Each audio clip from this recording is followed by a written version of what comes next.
சிவப்பு சேல கட்டிக்கிட்டு வேப்பிலையும் எடுத்துக்கிட்டு வேர்காட்டு கருமாறி ஆடி வந்தாளா.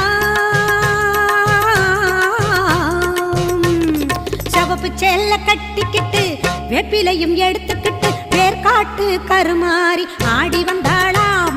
அவள் விருப்புடனே தொழுபவரின் வினைகளையே ஓட வைத்து பொறுப்புடனே நம்மை காக்க ஆடி வந்தாளாம்.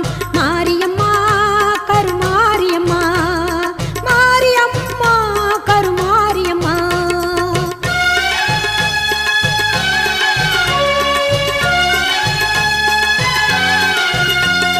சிறப்புடனே பவனி வந்து சிந்தையிலே கூடி புகுந்து, சிறப்புடனே பவனி வந்து சிந்தையிலே கூடி புகுந்து கருணை உள்ளம் கொண்டு நம்மை காக்க வந்தாளாம். அவ மரகதத்தில் திலகமிட்டு மறிக்கொள்